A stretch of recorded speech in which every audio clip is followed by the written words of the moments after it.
All right, let's go ahead and get started. So again, welcome to our webinar here. This is our kind of mid-year brewery benchmarking analysis webinar. Some of you may have been with us when we did our benchmarking event back in January. And so this is going to be kind of a more limited version of that, where we kind of looked at a smaller sample of KPIs we'll be kind of talking through those things, as well as also talk through a bit about what's going on in the industry here. So our agenda here today, we're going to talk a little bit through current trends in industry analysis. We'll kind of pick up where we had started the discussion last at the webinar, our last benchmarking event, and kind of talk through some more current information that was recently presented by the Brewers Association. We'll go through the benchmarking results, talk about application to your brewery, and then we'll have some Q&A time. So again, if you have any questions throughout this, please feel free to put those in the chat box, and we'll try to answer those as we go along here. So current market trends here. So this was the information from 2016 that were presented at the January event. So in 2016, there was really no growth in overall beer production of sales volume, although there was 2% growth in craft and 6.8% growth in import beer. If we now take a look at this in comparison here to 2017, with the latest data from the Brewers Association, overall beer is down 1.2%. Craft continues to grow, albeit at a little bit slower pace than it did last year, but still growing, as well as import beer is still growing. So the share here between for craft is continuing to grow. It's 12.3% in 2016. It's now 12.7% of the overall market. Still a small slice, even compared to the import side. Still a small slice of the U.S. beer sales. Looking at the growth here, so 2017 was a 5% growth. We have the past 5-year growth numbers there as well. So obviously we hit that plateau in 2013 and 2014 at 18% each of those years for overall craft brewery growth. In 2016 was 6%. 2017 is a very similar type year. Still growth. Now, if you look at this kind of, and we break this out between kind of 4 categories that the Brewers Association defines, which are microbreweries, regional craft. Regional crafts being sales production of 15,000 barrels or more a year fits into that bucket. Microbreweries would be under 15,000 barrels sold within that bucket. Contract breweries and brew pubs. 2016, you see, regional craft got, was kind of the laggard there. It's important to note too that regional craft is 72% of total craft beer sales. So the negative 5% in 2016 and basically negative 1% in 2017 really kind of drives, brings down the entire kind of craft beer market overall from that one line item. In 2017, microbreweries continue to grow 16.6%. Contract breweries grew, but at a much lower rate, 11.5%. And brew pubs actually increased their growth from 2016 to 2017, now at 14.9% growth versus 14.2% growth last year. So when we talked in January, as we look at a more mature end market, you start to see different, slowdowns in different segments of the market. Obviously, regional craft is leading that slowdown side. But we mentioned the contract breweries. We expected that would be kind of the next one to kind of slow down, and it really has. It was in 2016 had the highest growth percentage. In 2017 is third in growth percentage of the 4 groups. So that has slowed down quite considerably there, as compared to the other segments. Production volume. So this is not sold, but this is produced. Again, overall beer is down 1%, craft is up 5%. And that's kind of the breakdown here. So the regional 70.6% of production volume. Microbreweries are kind of the second biggest at 22.4%.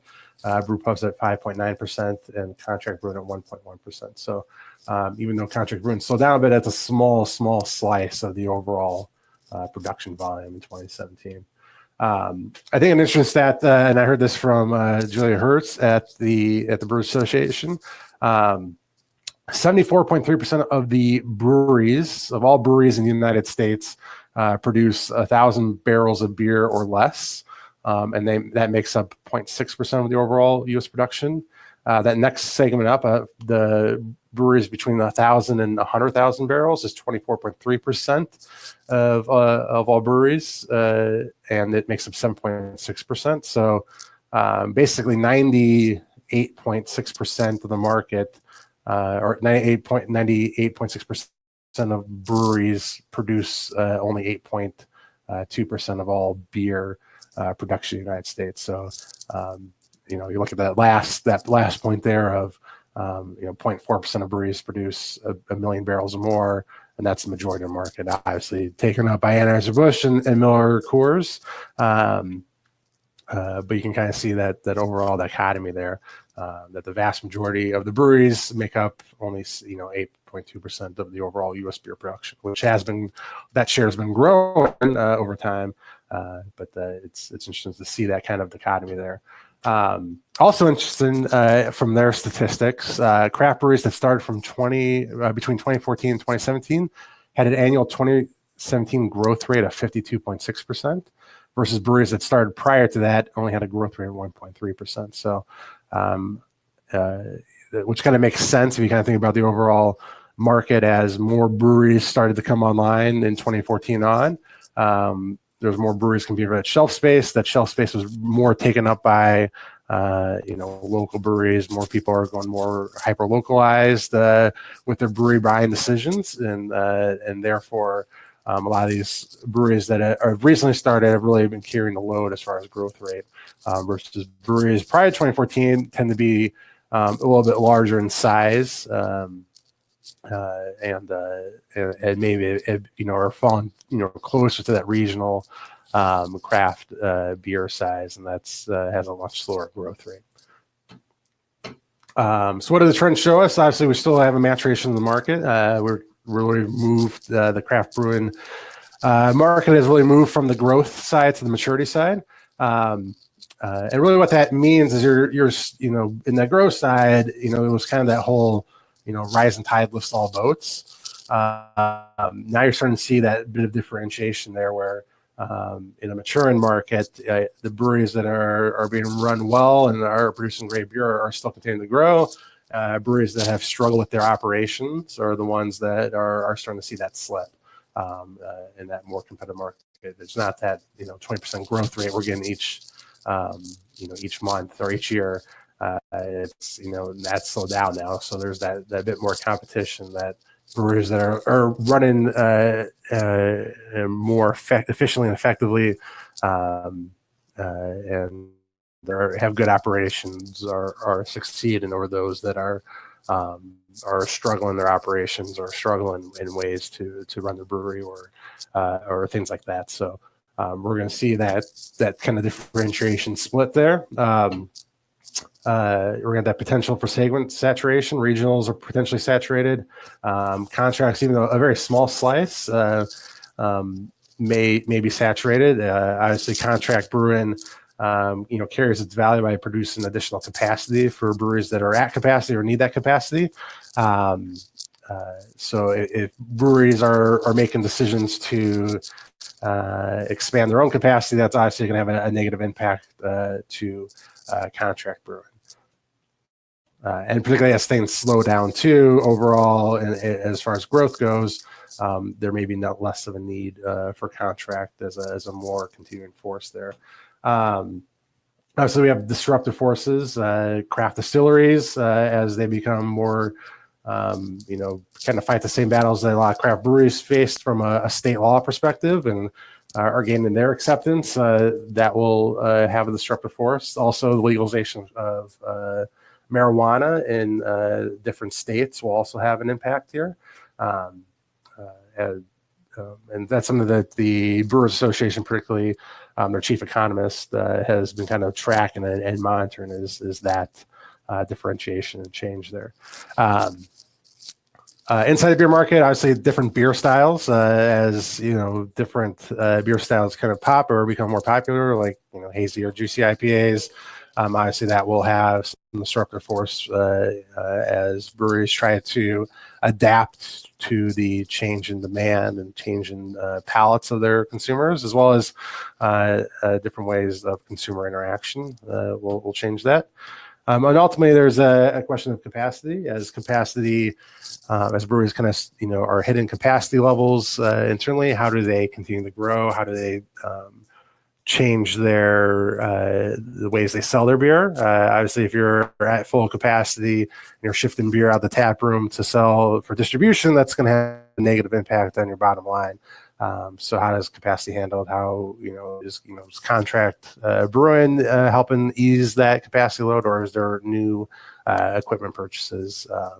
I say with the new tax law in place, the ability to take those new equipment purchases and take full 100% depreciation in the first year is available not only for new equipment but for even purchasing used equipment. That's now available where that used to not be in place. So there may be breweries that are making or pulling the trigger to make those expansion decisions as they grow in order to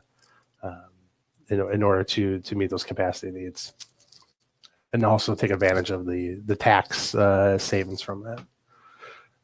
So let's jump in here to the benchmark and the results. So a couple notes of caution that we always put before this is, one, we did not perform audits of the underlying data. So each brewery maybe record the data in different ways. We try to our best compare apples to apples. So where some breweries may throw maybe some labor cost up in cost of goods sold, we would strip that stuff out. So it's strictly raw materials. Each brewer is unique in how they track the data and obviously how they handle each individual transaction. And so we try our best to do that, but obviously there's going to be some things that are not going to quite line up. So we line it up as best as we could. And obviously this is also a point in time. Metrics will change and shift in each reporting period. Most of the reporting metrics we're looking at are income statement metrics. So and they encapsulate the January through June time period, or if a brewery participated that had started, in March, for instance, we may have only included the last 3 months as part of that. But as those things kind of shift and change, and times change, so these metrics will shift and change too. So these are point in time metrics, and obviously will change and shift as things shift and change in the brewery. So the first one we want to look at here is the gross profit margin. This is always a good one to kind of start out with because it kind of sets the table on where breweries stand here. Now, obviously, depending on your kind of makeup of your brewery, whether you are purely selling in the tap room, whether you have you're doing self distribution, if you're heavy in distribution. If you're heavy in relying on contract brewers, that's impacts on these numbers here. So, you kind of want to, kind of take that with a grain of salt. Just because you may have a gross profit margin 72% does not mean that's bad. It could be good depending on what your makeup of what you're trying to do is. But this is kind of a good way to kind of set the table here. Obviously, we want gross profit margins to be higher. And you kind of we'll see as we go through this data here too, you'll see some natural breaks in some of the numbers. And so that's kind of a good indicator of where, where we expect breweries to be and where that natural break occurs. Maybe those breweries on the other side of that natural break, that may be an area for them to kind of look into and say, is there areas we can improve here? The average gross profit margin here is 75% with a median of 79%. which is pretty expected and in line. If I pop over here to our analysis from the January numbers, we get similar information here. So it's a pretty similar distribution. We do have some breweries that are higher up there with those gross profit margins. Those are going to be breweries that tend to just sell in their tap room at this point, and tend to be more newer breweries compared to some of the more seasoned or mature breweries, although seasoned here is relative. And, as we kind of go from left to right here, we see kind of that kind of trend or band line there in the low to mid 80s and in the high to mid 70s. Those all kind of make sense and make sense for those breweries and their brewery types. That kind of natural break there we see at the 72% to 63% mark. Some of that you can attribute to the type of brewery those are that are in the 60% groups, but the ones that are kind of more lower in the 50% are ones that are more reliant on contract brewing, right? So you can see that impact onto the gross profit margins where contract brewing is more heavily used and the impact on the margins there from that. So nothing too out of ordinary here. Obviously, the better your gross profit margin, the better it is. But you also have those pressures as far as what revenues you can get, particularly when you're distributing your beer. Which leads us here into the next metric we looked at was revenue per barrel. And again, this kind of split here across the board. Now these numbers, you see the numbers at the bottom here, those don't correspond to the same breweries each time. So the brewery on the 15 dot is not the same brewery on every single 15 dot. It's done in largest to smallest order here. So in a revenue per barrel situation, we want those to be on the higher side here. As we again look at the data, breweries at the top end here are going to be more solely selling out their tap room and doing less distribution or doing some small self-distribution. And then as we go down here, you're going to see breweries more reliant on distribution as we go down across the numbers here. Here, there's that kind of, again, that natural break there between 827 and 713, where we kind of see those kind of a split there. But for the most part, nothing really out of line here. The amounts make sense based on size of brewery and really what the brewery is trying to do. Now, if your brewery, again, we'll send out this data to you with your individual results for your brewery here this week, so you'll kind of see where you stand here. But if you are seeing yourself on the towards the right hand side of the screen here, and that's not where you expected to be, or or is kind of trending lower than what you expected, that'd be an area to look at to see, okay, are we what's our capacity size? Are we running towards capacity and pushing beer that we could have sold in the tap room out through distribution?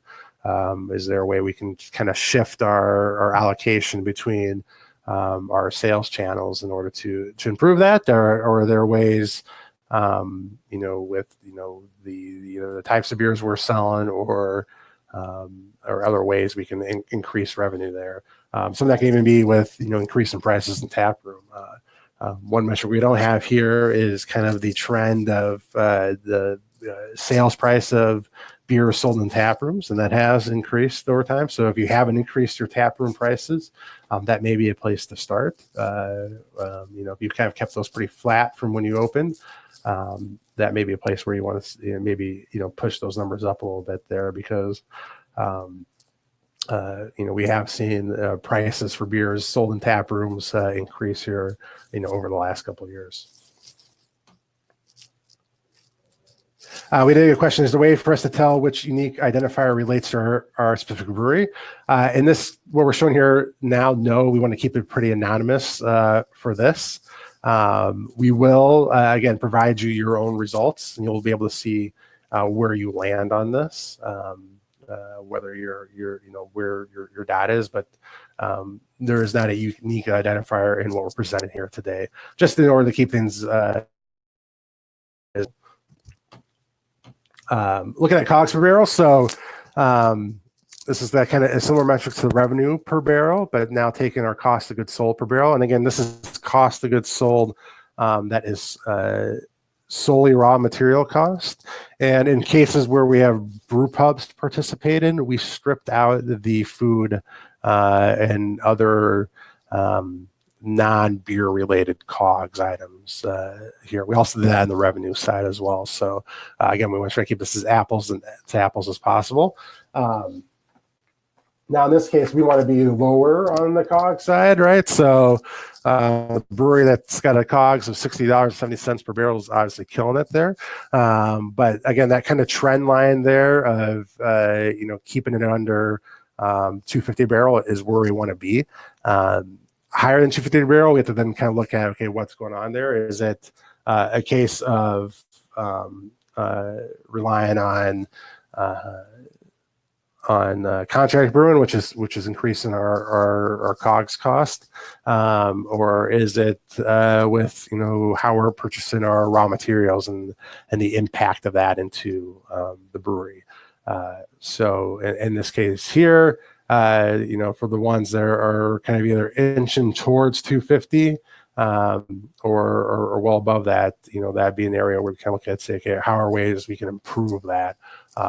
Because we have really, a lot of control over it in this area.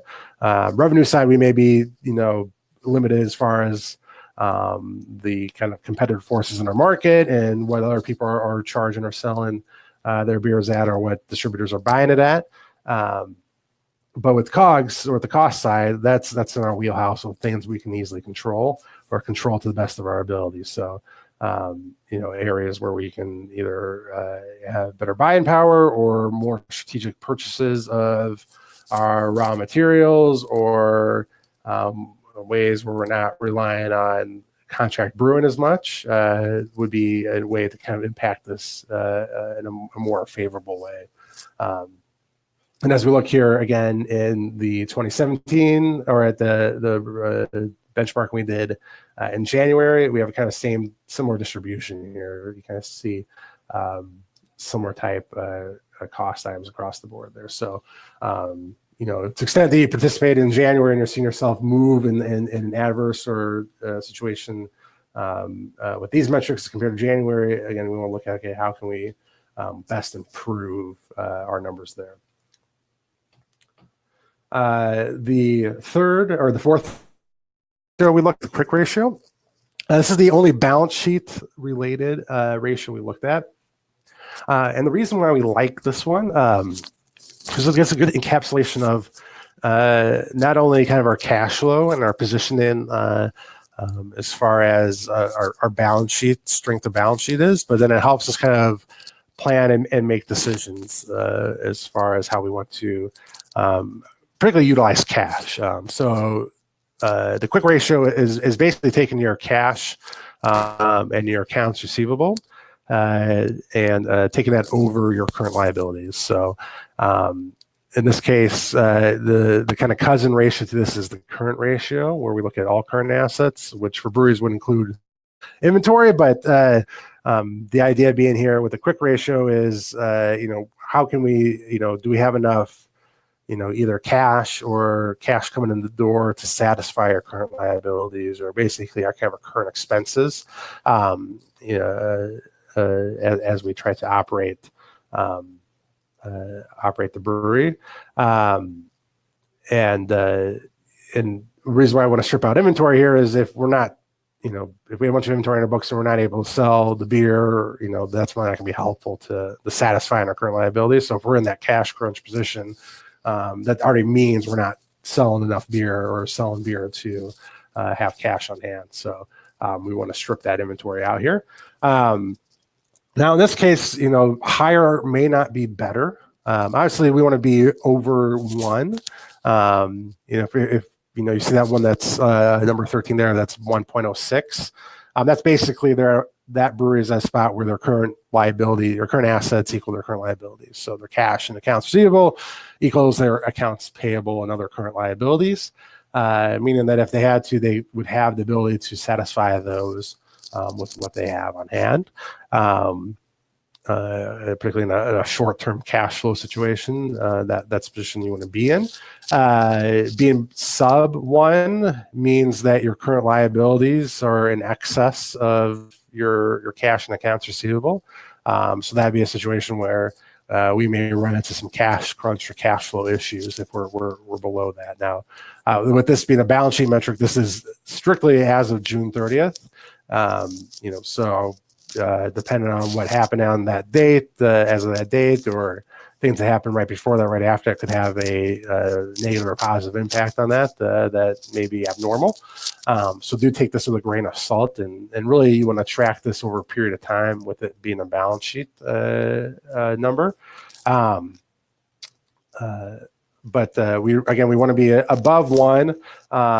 You see that kind of natural break there between 3.2 and 1.96. Again, not saying that's good. You have to kind of look at your own cash flow needs and issues. But as you start moving up there towards the high 3s and the 4s and the 6s there, that could be a situation where we have too much cash on hand.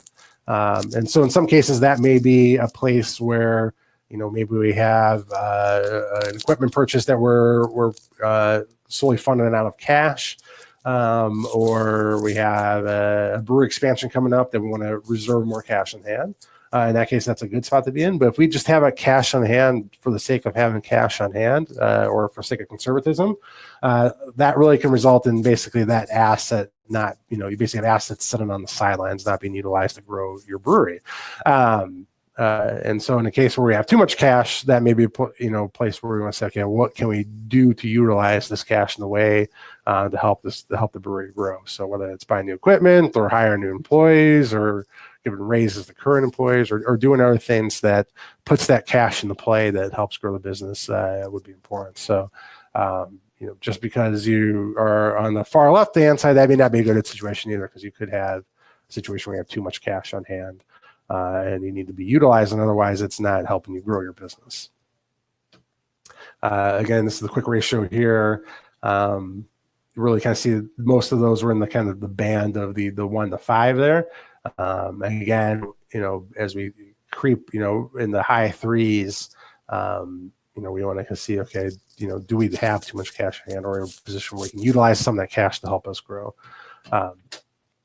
The next metric, the second to last metric here, is net variable cash flow, which is a favorite of mine. And basically what this metric states or stipulates is it looks at your kind of an annualization of your revenues, your cost of goods sold, and direct variable expenses. And when we define that variable expenses, that's really meaning move when we increase production or sales. So utilities would be a good example of that. As we produce more beer, we're going to need more water, and that's going to be directly correlated or variable to that. Things that we would not put in here would be things like salaries and wages. Even if it's an hourly wage, that may not directly correlate to increase in activity, increase in the expense.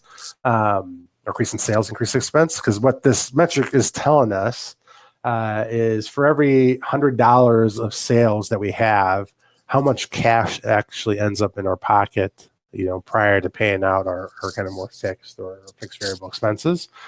Meaning that as we grow, are we in a position or situation where we're actually generating the cash flow needed to, that positively impacts us. So with some of those fixed or fixed variable expenses, they're going to be there regardless of if we sell 1 beer or a million beers in most circumstances, like rent, for instance. That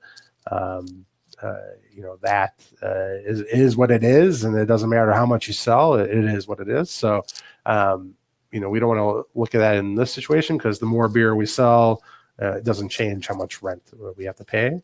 But the more beer we sell, we want to make sure that we're getting that cash into our pocket from that. So we want to be on the high end of this.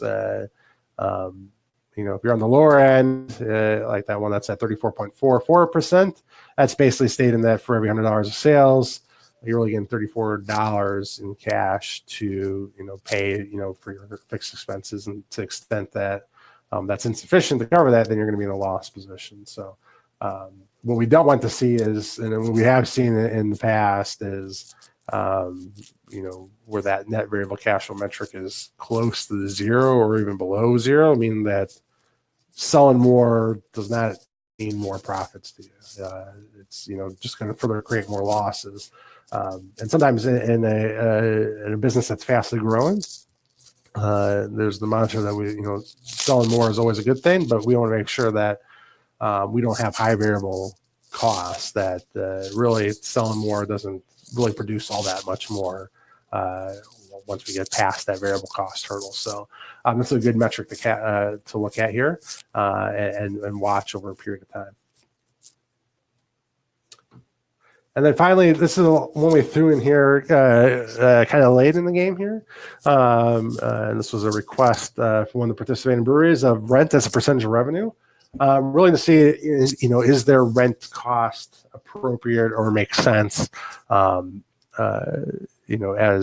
a percentage of the revenue, with rent being typically one of the, larger fixed expenses that a brewery has. That is a large amount. There's a large percentage. That just means that's a higher hurdle to profitability. So here we have a pretty wide range here, all the way from 17% down to 3.39%. Pretty consistency. Some of this is also going to depend on location and whether you're in urban or suburban or rural area is going to impact this. But kind of based on the results here, we really want to see that below 10%. So the breweries that are above 10%, that either means, one, that they're relatively new and still ramping up production to kind of where they should be, right? So that's going to be somewhat par for the course for breweries that are freshly starting out. But if you're a brewery that's been around for a while and that's still a pretty high expense there, then that needs to be analyzed and said, okay, well, do we need to, as we kind of project forward here, know that we need to either, we need a higher basically revenue or production output to help offset that as compared to peers there. So, our average was 9.74%. Our median was basically 9%. That's really kind of where you would want to see from a high range of things. And then, as far as, as that goes, getting that lower is obviously important. So, it's an important metric to look at as you look at kind of your makeup of your fixed and variable expenses, and kind of analyzing some profitability and some forecasting trends to see, okay, well, is rent really a big dollar amount on our books? And knowing that, we know we need to, have a higher push for revenue in order to kind of eclipse some of those fixed expenses that are on our books. So I think that's an interesting one to look at here, and it helps kind of see, are you paying kind of a fair rent, particularly if you feel like you're at kind of full production and you're in the 16s and 15s, your rents may be a little high comparatively. So what does this all mean for your brewery? Again, I wouldn't make dramatic changes based on one point of data in time, but do take this data and do look at it over a trend,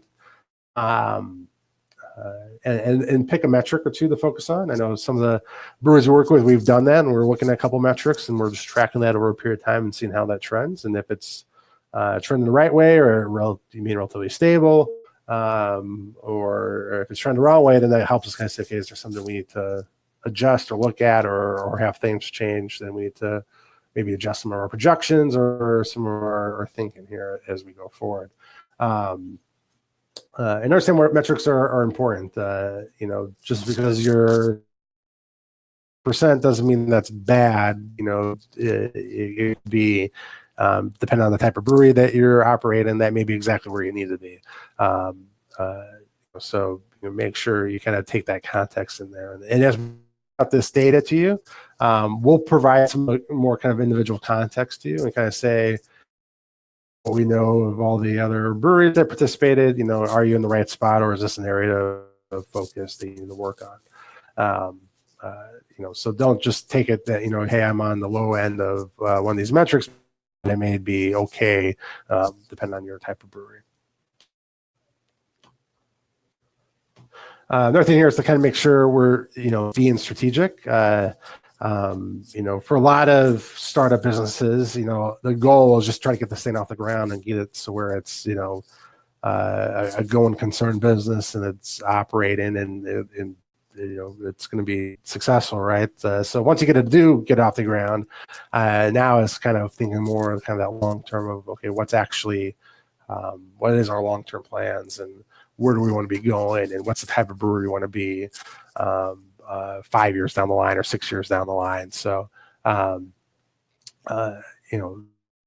particularly if you've been around now for 2, 3, 4, 5, 6 years, that what is kind of our long-term focus and long-term outreach as far as what our goals are and where we ultimately want to be, and are we position ourselves now to be in that position, or at least being proactive in doing that. So when a downturn in the economy happens or other factors that impact the business happens, that you're more in control of the situation versus letting those outside influences really control what you're trying to do or dictate what you're trying to do. Look at your 1 year, 3 year, 10-year goals. 10 years, can be far out. And even, as I look at my own business and look at 10 years, that's a hard place to kind of picture out there, but it's a good exercise to go through. And particularly if you have multiple owners in your business, making sure you're all on the same page, that, that 10-year, you're all on the same page as far as that 10-year goal goes or 3-year goal goes. Because if that's not the case, then you need to do some work now to get on that same page. And it's kind of similar to the strategy. We put out recently a strategy guide called 4-Pack. It's on our website. We'll also send out a link to it for everyone here who participated. And just some of our thoughts kind of on some strategy stuff. It really has nothing to do with accounting or taxes, but it's really more on kind of strategy and building businesses. So please take a look at that if you have a chance. If you have any questions on what's in there, let us know. We're happy to help you out with that. And with that said, that's where we're at. So I'll open up for Q&A. You can type your questions here into that chat box, and we can talk through those questions that you have. So feel free to drop those in there, and we'll leave this open here for some more Q&A. Some other kind of housekeeping items here. We will be doing the annual benchmarking event in Chicago in January. It's the last Tuesday in January. For those breweries in Illinois, it will not conflict with the Illinois Brewers Guild quarterly meeting. So in the last year, we end up conflicting there, and people kind of the split up and go different ways. So we did coordinate with the Illinois Craft Brewers Guild to not be on the same Tuesday. So it's the last Tuesday of January, and we will do again that in person. We'll bring in a guest speaker or two as well in person to kind of share their thoughts and present that data here too. So if you do have thoughts about some other data points you'd like to see, please let us know. We can hopefully add that into that data set for the event at the end of January. And looking here, let's look at if we have any other questions here. So if you do have any other questions, though, please feel free to reach out to me. You can shoot me an email or shoot Samantha an email, and we'll be happy to answer those questions. You will be getting an individual report here. We'll get those out here in the next day or two. And the individual report will have your individual metrics and where you stack on those charts and some thoughts that we have